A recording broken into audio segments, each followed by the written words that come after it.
From KPFK in Los Angeles, California, Valley Free Radio in Florence, Massachusetts, WNUC in Detroit, and BikeTalk.org worldwide, this is Bike Talk. Bike Talk.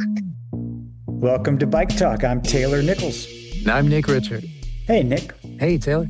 Last week on the show, you were talking with Stefan Gosling, the Swedish researcher. We've been talking a lot about bike lanes and anti-bike culture, aggressive actions against people on bikes and against bike lanes. And it occurred to me what he said in that interview about people being in different tribes. You and I are in one tribe because we're bikers, but a lot of people that we know are in this other tribe of drivers. And what did he say about being in Europe? Well, in Copenhagen, at least, they have great bike infrastructure. He said it was maybe the best in Europe, maybe better than Amsterdam. But part of the reason is drivers there understand that what's better for cyclists is better for them. And he quoted the statistic that 70% of drivers think that there should be better bike infrastructure. Right. In a place like Copenhagen, people are members of both tribes. They're a member of the biking tribe, and that's what makes them understand this. And they see the world from the seat of a bike. And they're a member of the car tribe, and they see the world from behind a windshield. You know what I mean? That's right. So if you haven't heard last week's show and the interview with Stephen Gosling, it's really an interesting interview, I think. But we also, in last week's show, talked a little bit with Robert Prince from Bike East Bay about the Hopkins bike lane in Berkeley, California. And you spoke with Ben Gerhardstein about that bike lane also, Nick. Yeah, I talked to Ben around the same time you talked to Robert. He's from Bike Berkeley. And so he was also very involved in this Hopkins Avenue protected bike lane. And we did an interview with Ben back in 2023. And that's just half the time they've been working on it. Right. So Stephen Gosling was talking about how they do it in other countries. And Ben is going to talk again about how we do it here in the United States. So here's your conversation with Ben. Hopkins Street is about a little bit under 1.5 mile corridor, moving mainly east to west in North Berkeley. It's home to some of North Berkeley's most cherished businesses. And part of it is an arterial street, part of it is residential. It's got some transit on it, and it's identified as the high injury corridor. From a connectivity point of view, it's a super important street. We don't have good alternatives. The idea has been, let's make this street safer for everyone. But the road is not wide enough for all road uses that the community would like to have on that road. As we are accustomed to seeing in these kinds of debates, there's a hearty argument over how much parking to preserve in order to add protected bike lanes in particular. What we had approved is to add protected bike lanes through the most dangerous stretches of the road. And the controversy revolves around the fact that is going to require removing nearly 150 parking spots. We had a lot of conversations with city council people, a lot of advocacy on all sides, generated a huge amount of email traffic to our city council. And, Berkeley, stepping back a lot, was one of the pioneering cities in delivering bicycle boulevards and developing that notion. And even before that, doing really robust street calming on residential streets, traffic calming and diversion. And so there's this kind of like a long history of focusing on those lower volume residential streets as the place to encourage cycling. And it's brought up a number of kind of flashpoints, or, this has been called a culture war. It's been noted that there's a very clear age differential between the folks pushing for a safer street and those that are really wanting to hold on to as much vehicle parking as possible.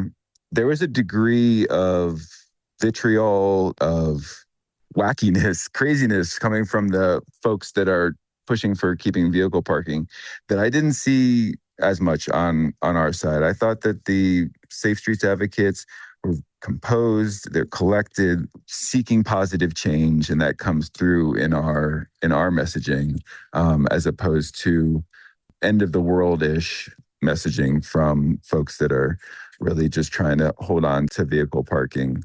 And I get that it's like hard for folks that are used to decades of seeing the street the way it is to understand that we're not shutting off access to anyone. And in fact, they're making it more accessible to a wider raft of people. But it sometimes feels like, or listening to folks, that, we're basically blocking them from their favorite grocery store and, in our community.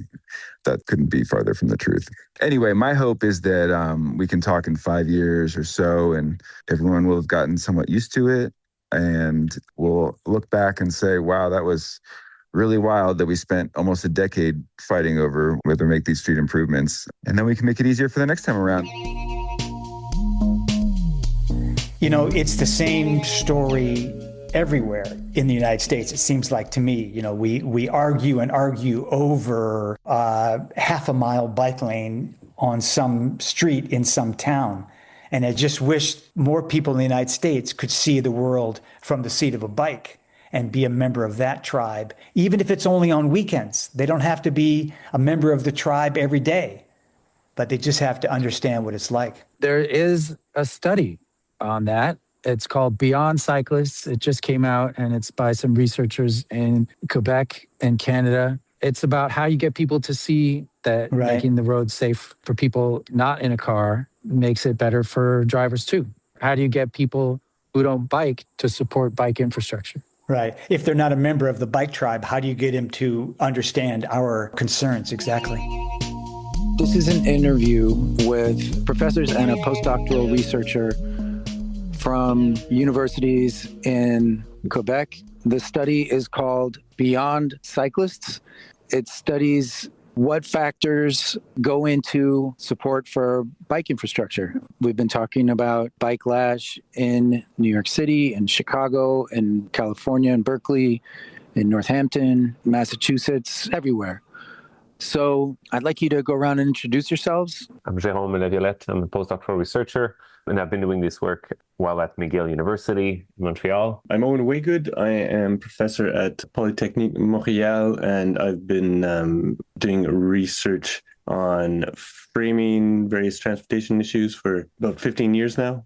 I'm Kevin Mayno. I'm a professor at McGill University in the Department of Geography and the School of Environment. I've been studying for many years sort of sustainable transportation in general, and especially issues around equity and justice and how we build our transport systems. You all in Quebec have seen this huge culture war around bikes and bike lanes. And so this is very relevant. Yeah, the city of Montreal from 2017 to 2025 has been pushing and developing extensively the protected cycling infrastructure network in the city. A lot of this development has been happening by converting what we used to be painted bike lanes into protected bike lanes, which require more space. That space has to come from somewhere, and it often has to come from car space. So either through lane or parking lane. So in that context, Professor Mayno and Professor Waygood obtained a large research grant to look at this question of support for cycling infrastructure and why is it so difficult to implement cycling infrastructure in cities, notably when we know the benefits of cycling, and the benefits of cycling are rather well known in general. This was one of the main questions of the research project that we've been doing over the last 3 years. In the context of Montreal, like you actually had at the time an administration that was fairly proactive with putting in good cycling infrastructure. You had qualified people with the right technical skills at the city, so it wasn't a design issue. But really, you ran into this problem that people don't like things to change, and we wanted to kind of examine why people don't change, but also how do you convince people to do that. So we were wanting to understand those barriers to supporting cycling infrastructure in order to know who we should target. And we ended up calling the project, if I translate it, it's like accept bikes, not accept with EC, but AC. We didn't need people to become cheerleaders for bicycle infrastructure, but we wanted them to say, I accept that. I understand why that's needed. What are the drivers of support? Who are the ones that support cycling infrastructure development, and who are those that oppose it? Both in terms of individual characteristics, but also what people think or how they're influenced by others might affect their support for cycling infrastructure. So we specifically wanted to investigate the very difficult trade-off of installing protected cycling infrastructure that requires taking away either car parking space or a traffic lane. Because this is where the battle really happens, is when you threaten car space. The first hypothesis that we had was that it's not only cyclists that are going to support cycling infrastructure, There might be cyclists that oppose cycling infrastructure development, especially if it conflicts with car space. But there also can be non-cyclists that support cycling infrastructure development. Even among non-cyclists, there is more support than we think, because some people would like to cycle more in the future if they had access to better safety conditions for doing so. And so this is one of the first results we had. As people were higher up on what we call the stages of change, the closer they were to cycling, up to like full cycling integrations in their daily transport, they were more supportive of cycling infrastructure development. So that's just kind of intuitive, but a lot of research is very often confirming empirically what we have intuitions about. And even among those that are least inclined towards cycling, so those that were not currently cycling and that had no interest in cycling, we still had 25% that were in agreement with the idea of removing car space to implement cycling infrastructure. And one of the key determinants of those people is how much people around them talk positively about cycling. So if you have a pro-cycling social network, even if you are not yourself cycling, it does seem like it does influence your support for cycling infrastructure. Those that support cycling infrastructure will want to live in a pro-cycling environment, in a cycling facilitating environment. Again, that seems like intuitive, but if we have cyclists that are frequent cyclists, but if they don't have this desire to live in an environment that is favorable to cycling, they don't tend to support cycling infrastructure as much, especially when it comes at the expense of car space. And the third key element is how the different perceived collective impact of cycling influence support. The very common benefits of cycling, like cycling is good for health, or cycling is good for the environment, is good to reduce air pollution, these are pretty well-known benefits of cycling, and the agreement with this was pretty high in our sample. A resident from the city of Montreal with over 1,200 respondents. And what we saw is that these benefits of cycling, if more people were to cycle, yes, people would be more healthy. Yes, it would be better for the environment. Yes, the air would be less polluted. But because these are well known, this is not what drives supports for cycling. Rather, what we observe is that support for cycling seems to be more linked to the perception of other benefits that are maybe less well known in the population. For example, if more people were to cycle and if we had more cycling infrastructure, our streets would be safer. Our kids would be able to travel more independently, and it would also cost less for government in terms of road maintenance. So these kind of more practical benefits seems to be more predictive of support for cycling infrastructure when it inquires a trade-off with car space. You just had an election, right, in Montreal where a bike skeptic won? Yes, I mean, yeah, definitely an administration that is less convinced about cycling. I mean, that's what they say when they oppose it, right? Yeah, they don't want to oppose it outright. Yeah, they've kind of framed it that they're taking an objective view. They often say, oh, we want to do some evaluations of the bike lanes. So now you have an uphill climb, and you all care about this. That's why you did the study beyond cyclists.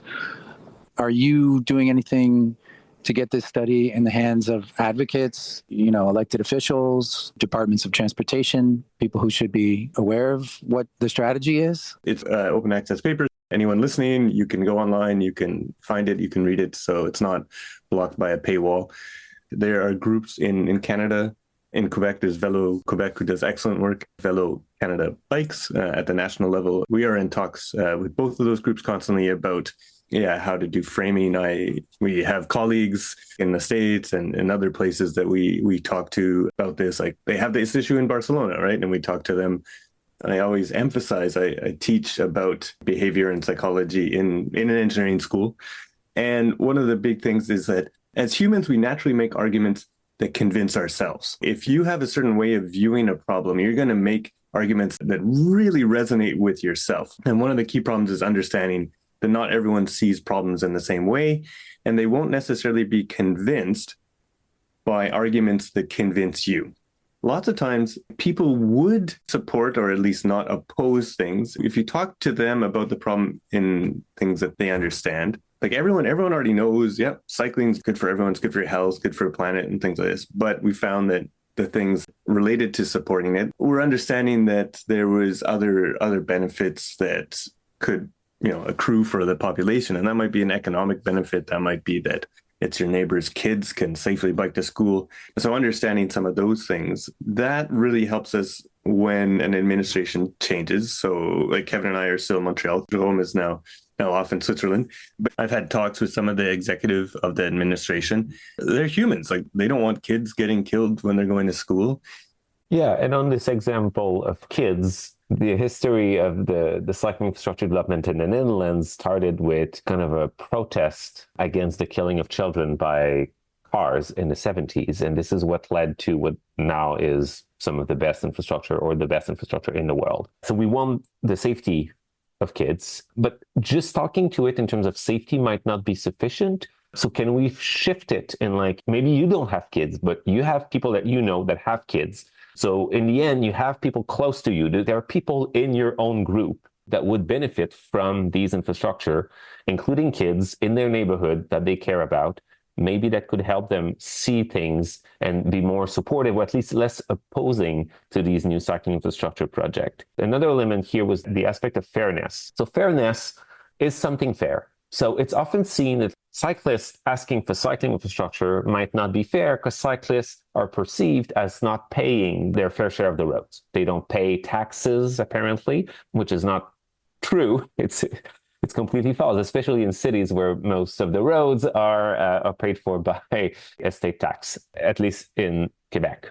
Municipal tax, yes, municipal taxes, exactly. So everybody pays for the roads, but a lot of drivers might think that cyclists do not pay for the roads. So why should we give cyclists cycling infrastructure? It is unfair. But if we flip the unfairness argument and we say, well, kids cannot drive cars on their own. They do not create the congestion on our streets. They do not create a danger on our street. Thus, it is unfair that they have to have the consequences of the cars on our streets while preventing them from also being free to kind of travel by themselves using bikes. So not only is it unfair for kids, but it also threatens their own liberty and freedom to travel in their own neighborhood safely. So by using these kind of fairness argument or freedom and liberty argument, we could extend the pool of people that might be receptive to cycling infrastructure by appealing not only on people on the left, which tends to be more progressive and tends to be more swayed by arguments about safety and protection of the most vulnerable road users, but talking more about people that might be a bit more on the right, for whom arguments of freedom and fairness might resonate pretty well. I think that kids are the strongest argument for people being able to get around by bike. And one of the statistics I think about is how in the 60s in the United States, about 50% of kids going to school walked or bike, and now it's like 10%. It's really similar in Canada. This rate has just plummeted over the last decades. You said a lot of what you're doing is sort of proving what we know through intuition. Do you get the sense that advocates know these things already about how to get the message out? Yes and no. Like one of the issues that we saw when we look at the way that like Montreal as a city talked about cycling infrastructure, they're often promoting things that line up with the way that they see the problem, right? So they're often like highlighting, it's like, okay, we want to improve. We want to address climate change issues. We want to improve the health for the population. This paper that we have just published was really showing that, as we said, beyond cyclists, it's not only cyclists who support it, right? Because there was this kind of underlying thinking that it's like, oh, the only people that want bicycle infrastructure are people who actually cycle. But our question was that, no, like we really think that it's more the population. So those people who don't cycle, like they're maybe not going to support it for the same reason. In most of North America, the non-cyclists are the majority on a weekly cycling basis, right? As an advocate, and there's all these certain things that resonate within your group, the people that you're actually trying to convince is that middle group, right? That group who aren't necessarily avid cyclists. And what were those things that lined up with them? So that was like a really key part, was helping those advocacy groups realize that there's a part of the population you're never going to convince, but you don't need to convince those hardline people that are against it all the way at the end. You need to just shift the middle part to be like, that's reasonable. I see why we need the cycling lane. That was kind of one of the key things for this paper, was showing, like demonstrating like that there is support for cycling. It's not just cyclists, but kind of highlighting a lot of the arguments that we've been using for 20 years. We don't need to keep on reiterating that we need to shift into those other arguments. I love what you're saying about, don't worry about the fringes. focus on the people that you can move. I'm in Los Angeles, and the thing that I hear all the time is, this is Los Angeles. It's never going to work here. Our streets are designed for cars. And in Montreal, Jerome, are you in Switzerland, did you say? Yes, I'm currently in Zurich. In Europe, and even in New York City, there is some movement toward good bicycle infrastructure, but Los Angeles is still struggling. How do we talk to people in a car-dominated city like LA and say Amsterdam was just like LA was in the 70s? I mean, I know that's the argument that people always use, but what did you find out in your research of how to speak to people that are just so convinced it's not going to work here, even if they pretend to care about traffic violence on children or something like that? So one of the things that we've also found, like Jerome does a great data analysis on these things, about the contention of street space. And Kevin has done great work on this as well, looking at like how much space is actually allocated to those different modes. We found when you're in areas where there's high competition, so like to some extent, the denser areas, the support was more contentious, kind of obvious. So in a place like LA, because we actually found people in the suburbs, it wasn't like they weren't opposed to it. And one of the aspects might be is that there's so much road space that putting in that bike lane wasn't necessarily taking away. And this is the part that humans react to, is like the taking away of some good that they believe that has a value. But in the case of somewhere like LA, places like my hometown, Saskatoon, Saskatchewan, right? Like this, the road space is so big, you might just say it's like, oh, we're adding this. We're not necessarily taking away your ability to get around by cars. We're adding the freedom to get around by bike, right? So there might be like those little terms. And it's hard to say, like, oh, what's going to work with the population of LA? Understand, okay, if our population is kind of voting or they're looking at issues in these manners, how do we position cycling in that same space?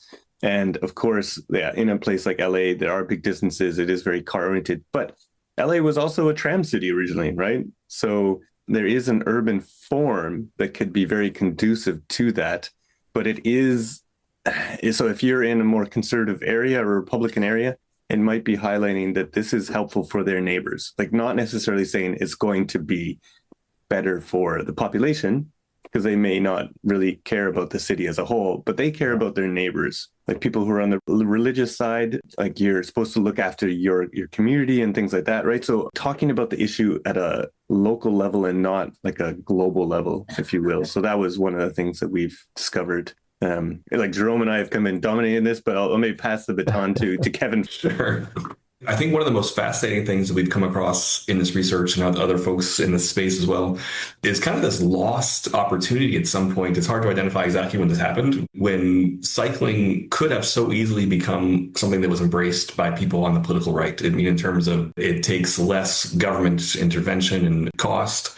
It offers so much freedom in terms of not being tied to, traffic congestion, or not being tied to or a transit schedule for that matter. I mean, like, what could be more free? I can get on my bike on any time of the day in most weather conditions, with some exceptions. I mean, it's something that offers such a sense of freedom.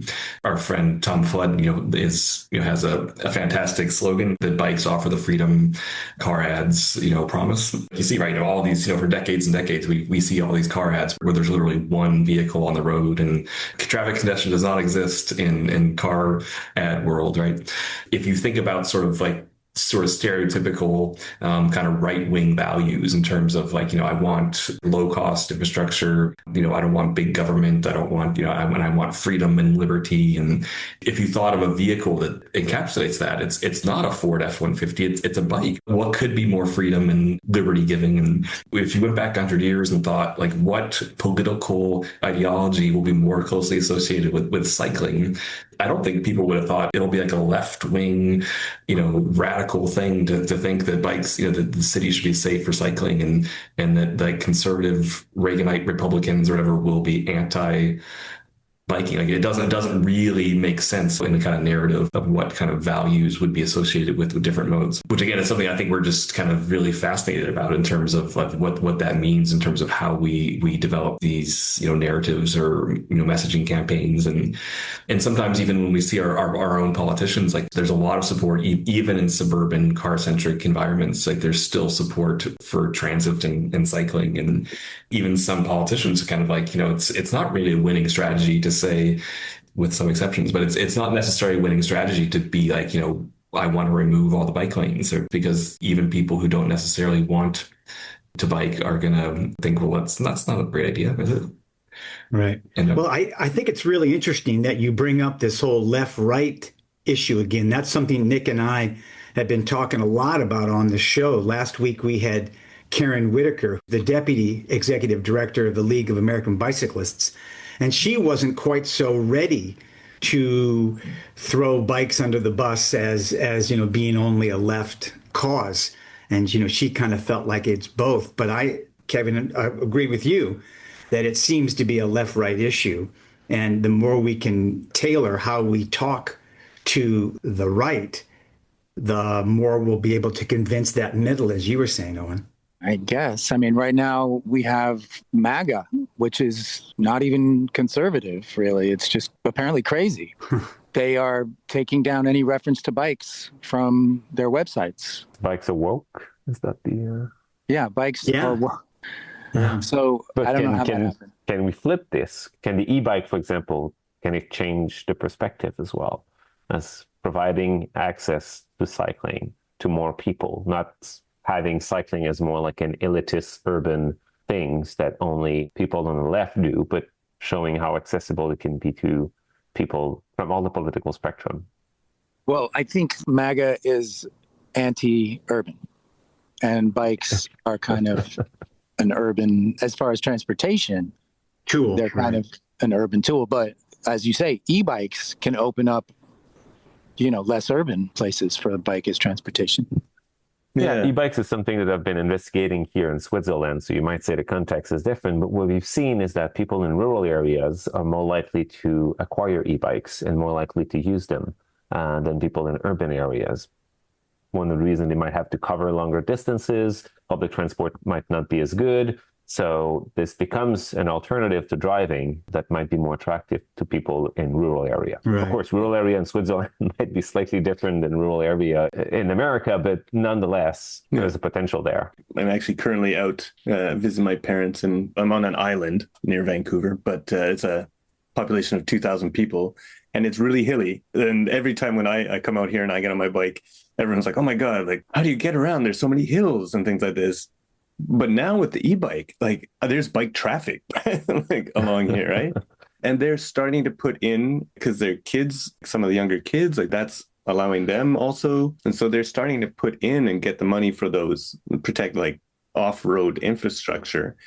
I know some great work that's being done in the States, like by some individuals, is when they're building these kind of rural highways, they're saying, okay, get the right of way space. You don't necessarily build the bike lane right away, but you capture that space right away so that you can put in the bike lane when it's needed.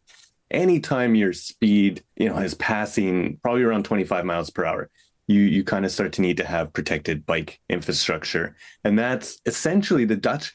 They don't actually have much more than a rule of thumb. If you're on a really small residential street where the speeds are 20 miles an hour or lower, you don't really need separated infrastructure. But as soon as you're getting into that lethal speed area, you do need that protected infrastructure. And they're just like, oh, that's just obvious, right? And that's not where we are in North America yet, right? Like understanding that that's obvious. I think the e-bike in rural areas, like people realize the freedom that it's giving them, right? Like they might be lower income and they have that one car, and that one car might be critical for them doing certain activities.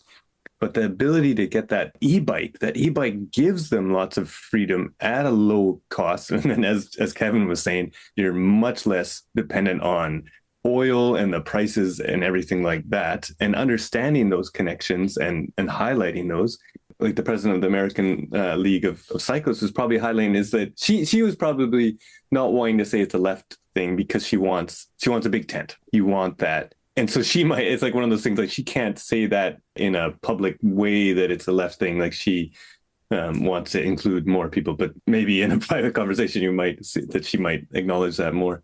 She can't say that, but we can. Exactly. And we, in our studies, we found that. Well, we have one paper that has been published that looked at kind of the moral spectrum of people that support cycling. And in that one, we found that the left is convinced, right? Like you're not having to, you don't have to convince them. You don't have to use left arguments for those bike lanes, that people are already convinced, and that it is that middle group that's where you're needing to focus on. And it's going to be hard to shift those extreme people, but there are people on the right, and I don't know if it's, but MAGA is almost like cultish, unless we could somehow convince Trump that the bicycles and e-bikes are the next big thing. It might be hard.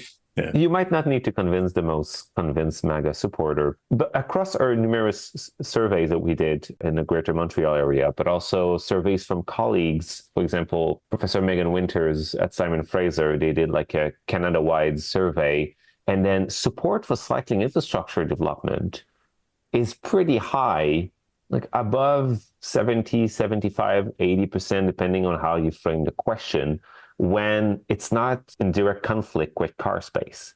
So in many places in America or in Canada, you can install infrastructure that does not remove car space. And these are usually very popular. And if you're popular at a rate of 75, 80%, you're not only popular among the left, you're popular among everyone.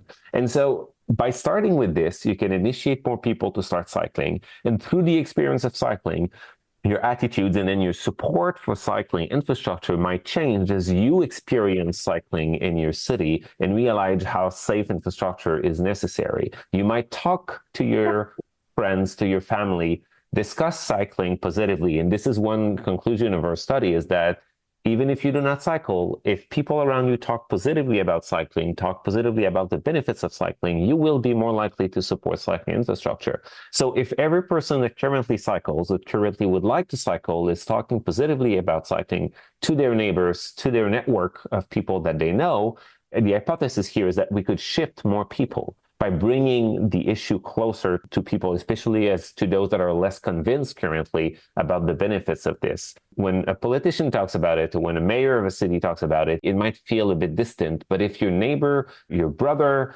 your children that might be adult children talk to you about it, then this might be what convinces you that, maybe I'm not going to go to the city council to oppose that new bicycle scheme being developed in my city. So this idea of connecting people and bringing the issue closer to them and to the people they care about, I think, is really one way forward. The question is, how can we leverage this at scale? And how can a borough or a city that is trying to develop a specific bicycle infrastructure on a specific street, how can we leverage people in specific neighborhoods that are already convinced? How can we leverage them to convince other people around them? This is a question that I have no answer yet, but that's where I think advocacy comes in. And like pro-cycling groups could be trying to leverage that. What I hear you saying, Jerome, is the importance of talking about bikes. Bike talk. Of bike talk, Yeah, exactly, bike talk. Nick. Perfect. Yeah, those studies,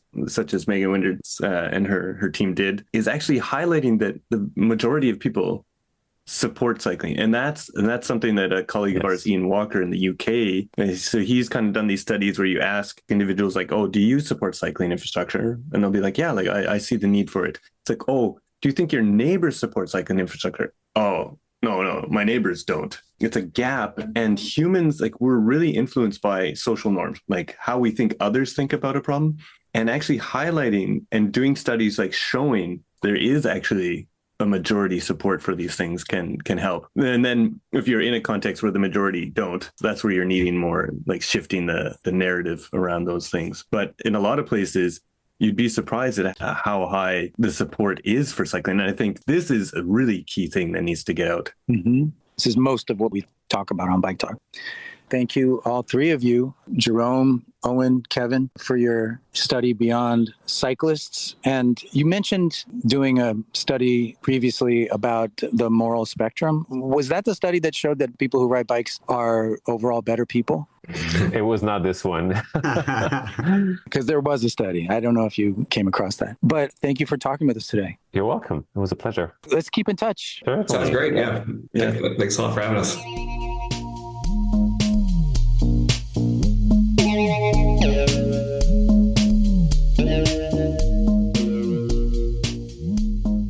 For me, the takeaway, Nick, was that when there's someone on a bike, that person is not in a car. And that's making it better for people who are in cars. So people driving cars should be thankful when people are on bikes. And unfortunately, they're not always. And sometimes they're not even paying attention. And we have a story about that with our own Stacey Randecker of Stacey's News. A couple of weeks ago, we talked on the show about Louisa Gagg, who was an advocate and worked in the Safe Streets movement in Boston, and she was killed. And you might think that that's ironic that someone who works in the Safe Street movement is hit and killed by a driver of a car. But it's not really ironic because it happens a fair amount. And it happened to us here at Bike Talk. Our Stacey Randecker, who's the voice at the end of our show and has been on and does Stacey's News, was recently in a crash. And Stacey, welcome to this part of the show. I'm sorry that this is why you're on this part of the show, but I wonder if you could tell us what happened. Yeah. It's been just over a year ago. It was July 31st, 25. And I was riding in a bright green parking protected bike lane on 7th Street in San Francisco. It was right beside the Hall of Justice.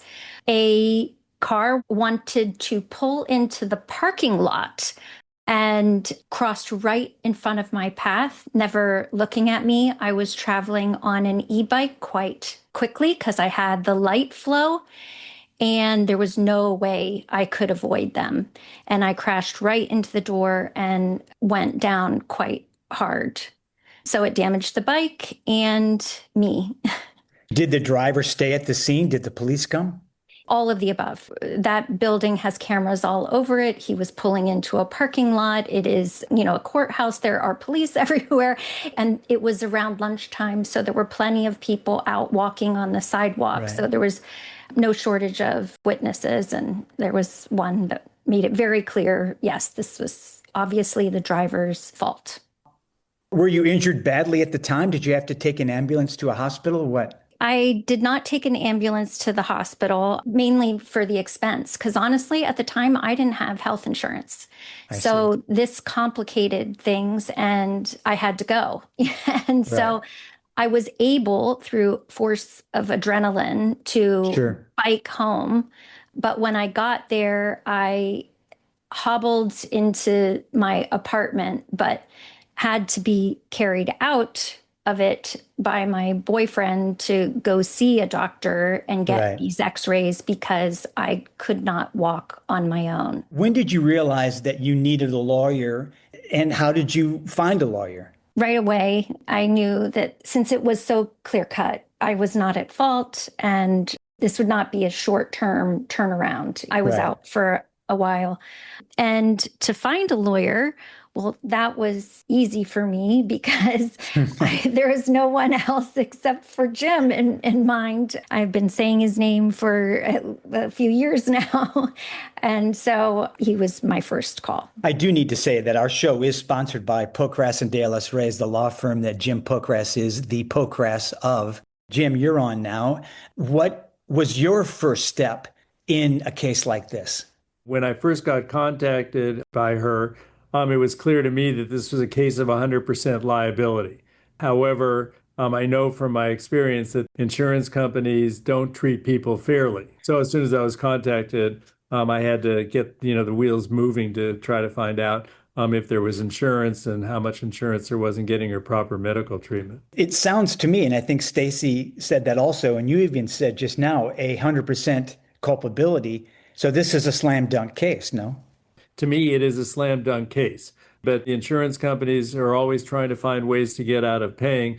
She was inattentive, she was traveling too fast, and that's where a good police report that holds the other person responsible, and any witnesses and surveillance films, really help. But this was 100%. But there is really no case that is 100% because they show that the cyclist was at fault. And sometimes they just make up stuff. Their clothing was too dark or something like that. Or you're not wearing a helmet or any number of things, right? Or that the e-bike, really wasn't an e-bike and it was really a motorcycle or some kind of a vehicle more than a class 3 e-bike. So the first thing you did was advising Stacey to get proper medical attention? That's correct. That was number one. Get her to a doctor, find out what her injuries are.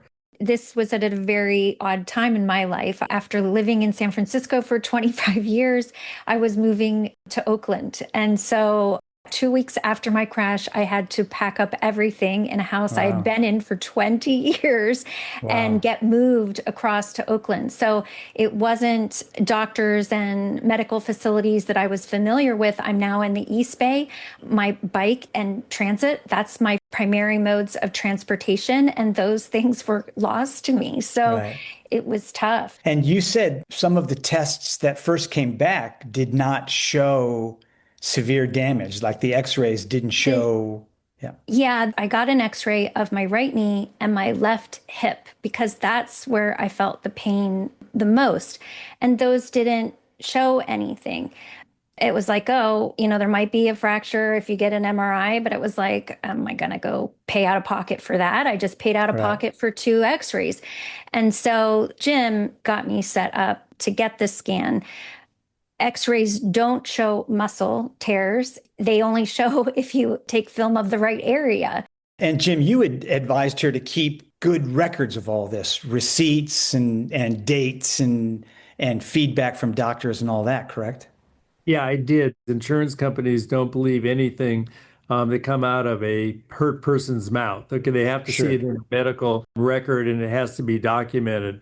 And getting, people to the right place and to the right doctor and making sure that things are documented well is part of every single case. But real life doesn't always operate like an insurance company claim, wants it to. If somebody doesn't see somebody for a doctor for 2 weeks, the insurance company feels that they're all okay. They don't take into real life the fact that people work, they travel, doctors aren't always available, MRI facilities aren't always available, physical therapists aren't always available. So one of the difficulties that I had in her case, but it happens in all of them, is just to make sure that the medical treatment follows her injuries and that she gets proper treatment, because once we settle a case, it's settled forever. We can't reopen it. I remember Jim talking about soon after this happened, he was on an episode and he was talking about this notion that you can't go back. You have to wait until you've reached maximum medical improvement. That is another reason we had to wait. I was still not feeling great. And it's like, is this my new normal? Am I going to be this way for the rest of my life? But over time, I have now gotten to a point that it's not affecting my day-to-day. If I make a wrong step, I'm not setting myself back like it was before. So waiting for maximum medical improvement. So you have reached that then, is what you're saying? Yes. And then So the it was next step, time. Jim, was getting Stacey to document any kind of wage loss or any kind of other expenses that she might have had? We had to have proper medical documentation on the loss of earnings. And then we were able to resolve the case without having to file a lawsuit. Great. It sounds like a terrible situation was made whole or comfortable. And, Jim, we've had you on before talking about what you should do if you are hit by a car. And you always say, record, record, record, turn your phone on and record, even if it's not video, just record sound of the driver and the people that you're talking to. Stacey, can you give us a last thought about some PTSD and about how you're on the bike and about how you feel now that it's resolved? I got back on as quickly as I could. It was tough, but I had to get back in the saddle. Physical therapy helped a lot. And I'm glad that I'm riding and I now have an e-bike of my own. Good. So I'm glad to be biking again. I missed it when I couldn't. And it was really scary to think that that might be taken away from me. Jim Pocrass, thank you so much for taking care of Stacey. It means a lot to Nick and me and to Stacey, I know. Well, Stacey, I'm glad you're back on the bike. Jim, thanks for your help and thanks for coming on Bike Talk, both of y'all. Well, thank you for having me, and I'm glad you're back on a bike too. So that's my goal. Yep, thank you.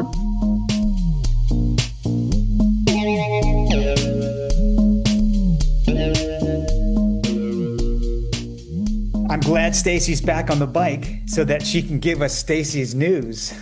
And so let's go to Stacey's news, Nick?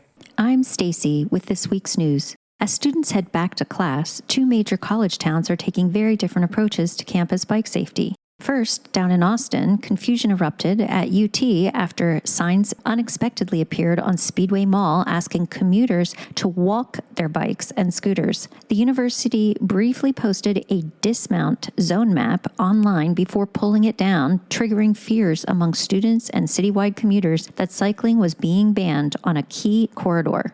UT officials have since clarified that traditional bicycles will not be restricted, but promised a comprehensive new mobility plan soon. Advocates and students are raising concerns about potential bans on e-bikes and micromobility options, warning that pushing riders off campus forces them into dangerous surrounding streets like Guadalupe, which sits on Austin's high injury network. Meanwhile, at Duke University in Durham, North Carolina, the city is doubling down on physical protection. Durham City Council just approved over $1 million for nearly 3 miles of infrastructure upgrades. The project targets West Main Street, which runs directly adjacent to Duke's East Campus, and Martin Luther King Jr. Parkway. Existing painted lines will be upgraded with concrete curbs, flex posts, and green conflict markings. Speed limits on both corridors are also being lowered to reduce crash severity, a move local advocates say will give hesitant commuters the confidence to ride. Over in Boston, enforcement is taking center stage. City Councilor Sharon Durkin is calling for a crackdown on drivers who illegally park in bike lanes and crosswalks, citing a lack of consistent enforcement that forces cyclists into active traffic. Durkin is pushing for a formal hearing to explore traffic enforcement cameras and streamlined reporting tools for residents. Finally, New York City is targeting the sale of illegal high-speed e-bikes and mopeds following the fatal crash of a 17-year-old riding an uncertified e-bike capable of over 30 miles per hour. Mayor Zoran Mamdani issued cease and desist letters to 40 major retailers, including Amazon, Target, and Walmart, demanding they stop selling overweight, overpowered, motorized vehicles to New York City residents. Retailers face fines up to $2,000 per violation starting August 18th. Amazon responded saying it will review the flagged products and work with the city to ensure all listings meet legal safety standards. Well, I like the fact that some cities are putting money toward protected bike lanes, so it's not all bad in America. We are making some progress, as in Hopkins and in this case in Durham, which is really nice. And New York City. And New York City. However, in Fresno, California, they are trying to play fast and loose with the rules about taking money away from multimodal transportation. So I got a chance to sit down and talk with Danielle Bergstrom of Fresno Land, which is an independent news platform that covered the issue. We've been talking a lot about headwinds and tailwinds, and that from the federal government, we're getting some headwinds, but lots of times in local elections and in local politics, we're getting some tailwinds when it comes to safe streets. Today, we have a guest, Danielle Bergstrom, who is the executive director and the editor-in-chief of Fresno Land. And Fresno Land is a nonprofit news organization in Fresno, California. Danielle, welcome to Bike Talk. Thank you. Tell us what the headwinds that are facing Fresno are. Fresno, for those who are less familiar, is California's fifth largest city after San Francisco. In Fresno County, the way that we have paid for a lot of our transportation infrastructure over the past several decades is through a half-cent sales tax called Measure C. It was first adopted by voters in 1986, and this was during the highway boom times. So we have a very extensive freeway system in Fresno County as a result of Measure C. That tax then got renewed in 2006 with a slightly more air quality concerned focus. So there were a little bit more focus on bike lanes, alternative modes of transportation, a little bit more money towards transit. Transit wasn't even part of the first version of it. So to throw a bone to the environmental and air quality groups, but it didn't really substantially change sort of the blueprint of For the most part, transportation is for people who drive cars, and we build Right. highways and we expand roads. Right. Okay, so that tax, Measure C, is expiring in June of 2027. And so for the last 4 years, we've had a pretty massive local conversation in Fresno County about how we want to replace what's the next version of Measure C? What is that going to Right. look like? How will you pay for your highways and your transit and your bike lanes and Yes. How do you do all of that, and which mode of transportation wins? And we have sort of two main factions, if you will. The old guard, old school transportation planners, the folks that have worked at Caltrans for their Right. whole career. the status quo? The status quo, yeah, the highway engineers. And those are the folks that, they put forward a version that would have replaced Measure C in 2022. It was very highway centric. It was very, let's expand roads. It threw a bone to transit. It threw a bone to bike lanes. But for the most part, it's no one's ever going to do anything but drive, and we're going to accept that reality. So then we have another faction of groups in Fresno County that have been working on transportation policy. This is more of the environmental justice groups, transportation equity groups. And so they had been sort of building a separate coalition around, what if we want to build a light rail system in Fresno someday? What if we want to really invest in complete streets and having cycle tracks be and protected bike lanes be more of the norm? What if we have more sidewalks and complete streets and safe routes to school? And so they put together sort of an alternative proposal for Measure C called Better Roads, Safe Streets. And that proposal ultimately ended up going the citizens petition route instead of through the Fresno Council of Governments, which is our MPO. Right. And so they collected 30,000 plus signatures. Wow. They garnered the endorsements from the Republican mayor of Fresno, Jerry Dyer, the Republican mayor of Clovis, Vong Muatunua, 11 of the county's mayors, many of whom represent very small rural communities outside of Fresno and Clovis, and then a coalition of a lot of community activist groups. And so they got that coalition. They thought, this is the most beautiful coalition we've ever seen in Fresno, very diverse in so many ways.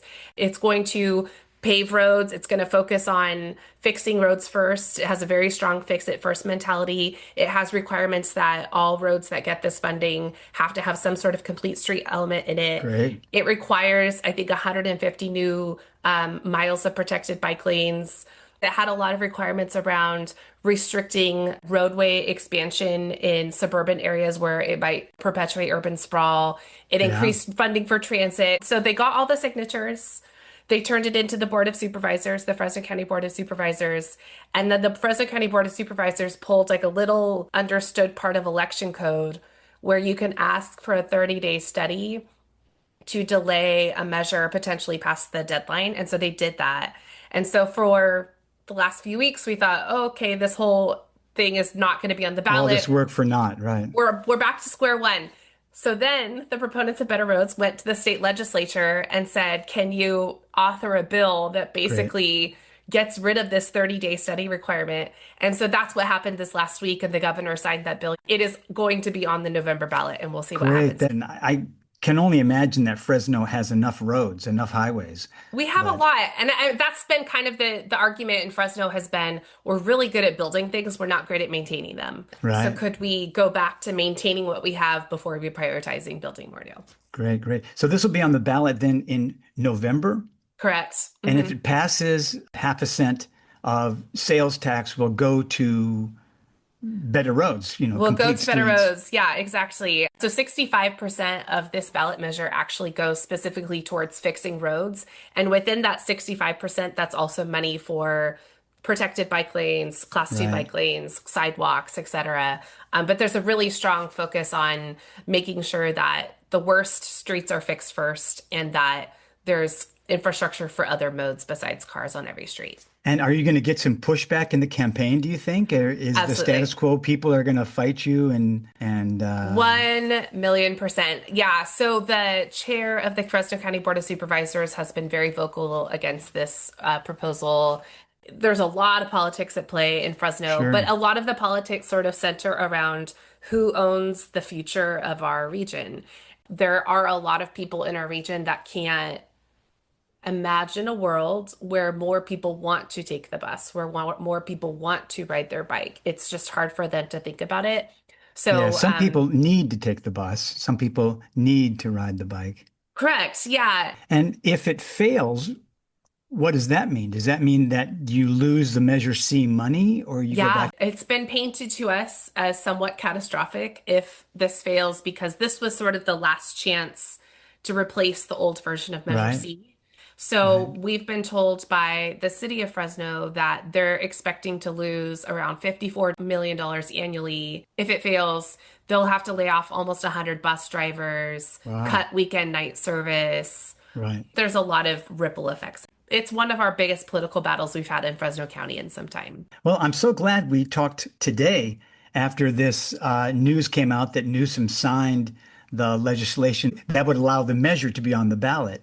I think that's really great because we really have been talking a lot about headwinds and tailwinds in this fight. And usually on the local level, we have a little bit more of tailwind because in politics, all politics is local and people want safe streets, clean streets, lit streets, and safe places for their children or their parents to walk or ride their bikes. It is a little bit frustrating when you hear that the County Board of Supervisors is still run by old guard car brain minds. That is our reality. Well, Danielle, thanks very much for all you do at Fresno Land. This was perfect. Yeah. Thanks so much for having me.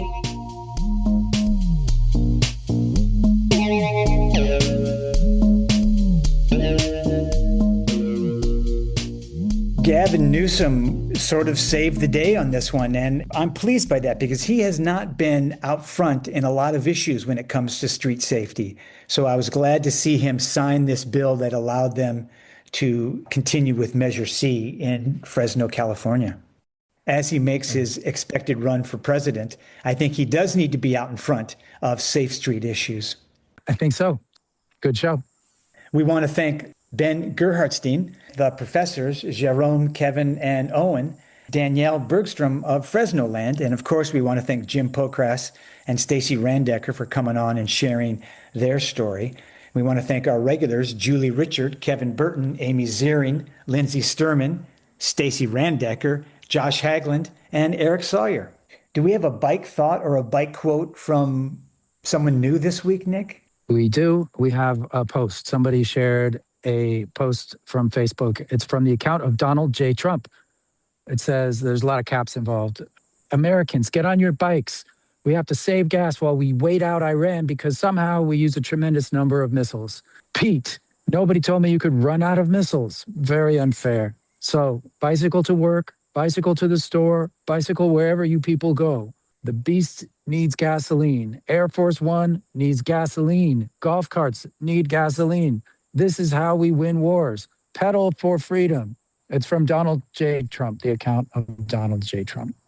Wow. Well, bike for freedom. Do you have a quote? I do. We've been talking a lot about the bike and where it fits into society. I found a great quote by Mehmet Ildan, and it's, bicycles mean simplicity, and simplicity means happiness. And I think that's true. I think it's true too. Good. Good. Thanks, Taylor. Ride safe.